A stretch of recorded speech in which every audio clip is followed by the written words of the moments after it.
Christine Panjaitan channel. Tentu semuanya baik-baik ya. Baiklah, saya sekarang hari ini mau berbagi mengenai cerita saya di mungkin udah belasan tahun yang lalu ya, mengenai kesehatan.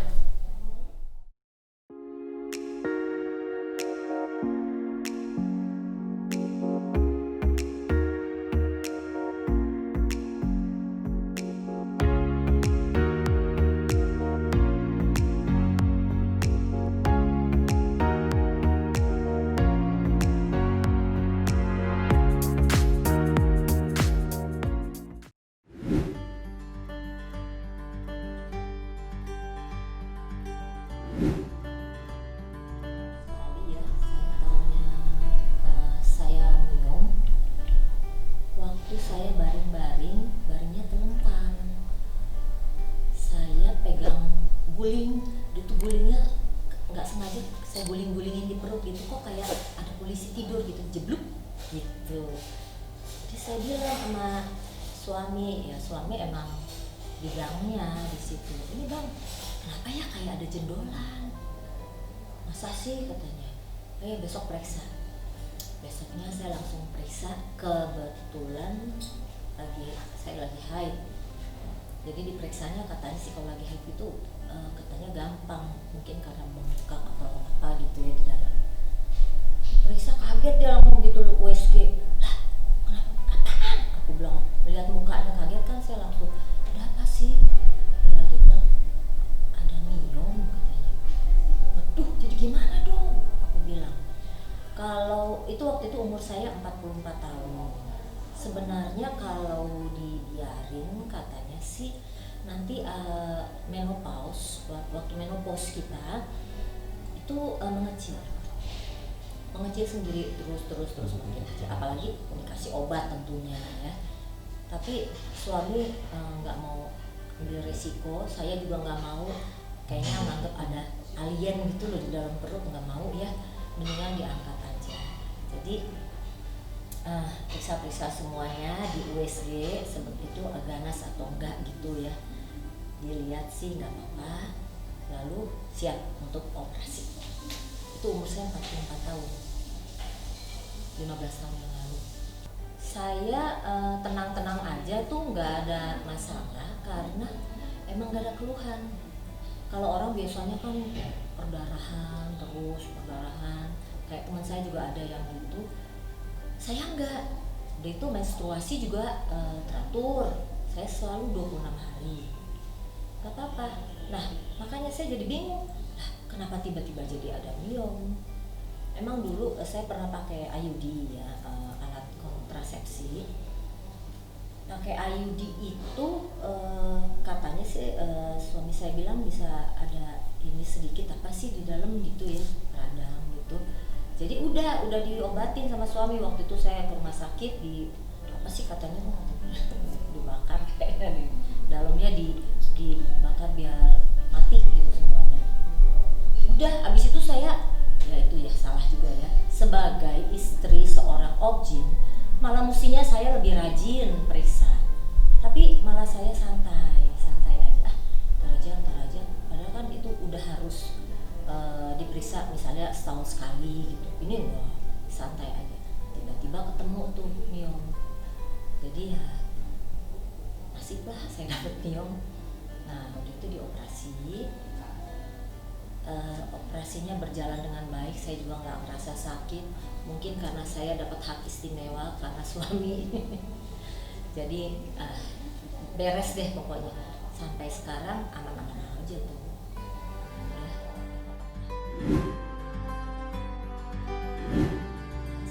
Nanti saya kasih lihat ya fotonya, masalah masih ada 8 cm, kalau sebesar kepala bayi baru lahir. Lumayan loh gede, tapi saya nggak ngerasa kayak perutnya gendut, enggak. Rupanya kata suami, dia ada di belakang apa, rahim apa tuba katanya gitu. Oh jadi nggak terlalu ini gitu, kelihatan nonjol kayaknya gitu loh. Ya saya kan bukan orang medis, jadi cuma dengar begitu aja. Tapi saya lebih nyaman ya, udah diangkat. Teman-teman saya, saudara saya, kakak saya, semuanya banyak beberapa gitu ya yang membiarkan sampai mereka menopause. Begitu menopause katanya mengecil, tapi itu resiko. Saya nggak suka yang ada riski gitu. Jadi lebih baik hidup saya aman, ya kan, udah bersih. Jadi ya itulah, nggak mau nunggu nanti menopause. Masih berapa tahun lagi, saya umur 44, menopause itu kan 50-an, wah masih nunggu 5 tahun lebih. Nggak mau ambil risiko. Dan suami saya juga orangnya begitu, maunya tuntas.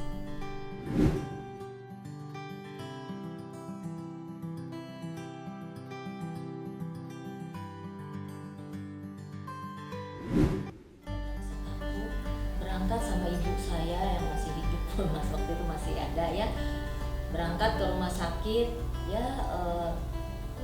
Mungkin saya juga perempuan, walaupun saya badannya kayak gini kecil, tapi saya orangnya lumayan tough. Jadi nggak masalah gitu untuk saya ketakutan, wah terus enggak. Naik tempat tidur sendiri, bersihin, diapain, disuntik, sampai dibius. Ibu, kami bius ya, kata yang anestesi. Ya udah, saya hilang. Bangun-bangun udah beres. Emang sih katanya suami agak pucat karena kurang darah, jadi agak masuk itu transfusi darah kayaknya di sini. Kalau nggak salah ya, lupa udah 15 tahun.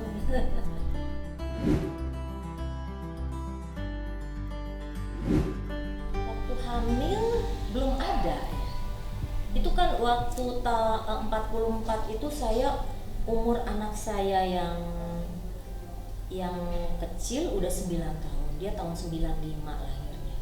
Saya 44. Iya. 95 udah 9 tahun dia. Jadi udah jauh dari masa melahirkan terakhir.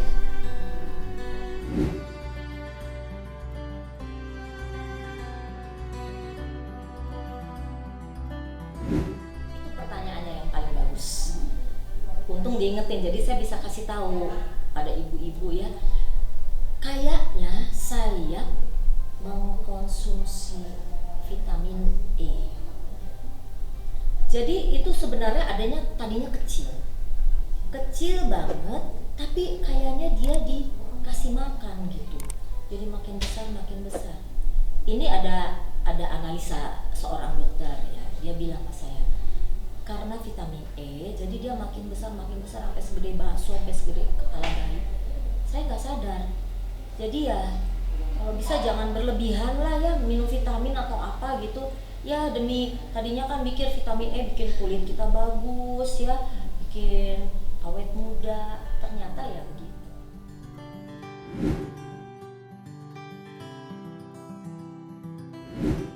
Lumayan sih lama juga ya, tuh zaman-zamannya umur saya segitu tuh zaman vitamin E lagi gencar-gencar, lagi viral katanya sekarang. Jadi ya saya beli aja vitamin E yang terbagus, yang terbaik, dan saya konsumsi terus. Ternyata nggak boleh kalau udah ada bibit nyom. Kalau nggak ada ya nggak apa-apa, mungkin bagus dia larinya ke kulit kita gitu, ke kesehatan kita. Tapi kalau udah ada lebih baik jangan. Ya dan teman-teman juga kita kan membahas gitu ya, kenapa ya bisa kejadian gitu, ada apa, dari mana gitu asalnya miom.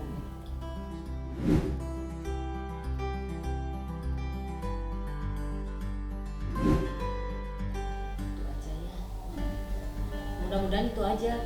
Jadi saya nggak ketakutan ada yang lain. Bisa jadi juga penyedap masakan.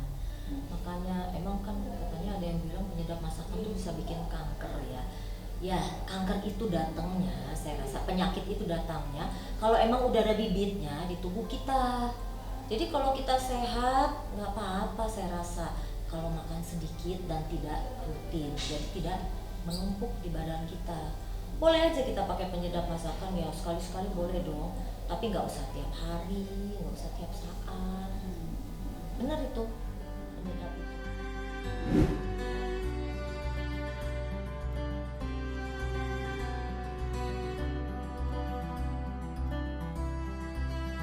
Enggak, saya nggak menjaga makanan, apa aja saya makan.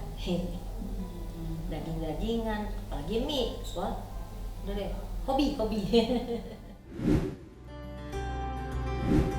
Nah, ibu saya sehat banget sampai dia meninggal, nggak ada. Keluarga ibu juga kayaknya enggak ya. Eh,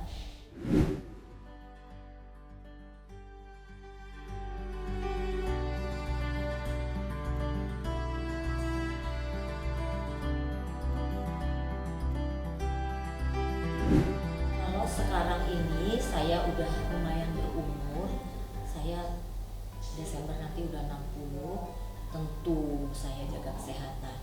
Asal tahu aja ya, friends, saya waktu muda paling tidak suka makan sayur. Anti, doyannya makan bakso melulu. Jadi sering kalau kita tour show ya, acara nyanyi, dibawanya ke rumah makan Padang, sebel banget. Pasti ke rumah makan Padang, pengennya apa? Mie, bakso, mie ayam. Padahal kan ya baik juga ya. Satu hari saya bisa nggak makan nasi, tapi mie harus. Nah, makin lama makin tua, mulainya waktu saya hamil pertama, mertua, ibu, semuanya sodorinya sayur biar banyak air susu juga katanya, makan sayur yang banyak dan pepaya yang pahit-pahit lagi. Saya mula-mula menolak sekali, tapi lama kelamaan saya menyadari itu yang perlu.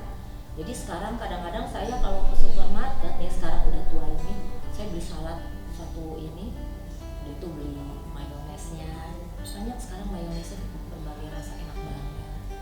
Ya udah, saya makan salad kadang-kadang, makan nasinya sedikit, dan malam saya udah jarang makan ya, karena ya itu kebetulan yang saya udah bilang, saya sakit asam lambung.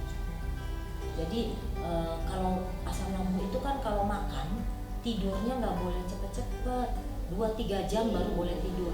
Kalau nggak begini aja duduk terus. Dan itu juga kalau tidur saya bantalnya tinggi biar jangan naik, jangan reflux dianya itu, kasih GERD, asam lambung gitu ya. Jadi saya udah kasih saran, nasihat, dan cerita saya bagaimana kita mengatasi sakit atau penyakit dan menjaga kesehatan. Sampai ketemu di lain waktu, tapi jangan lupa like, subscribe, dan share.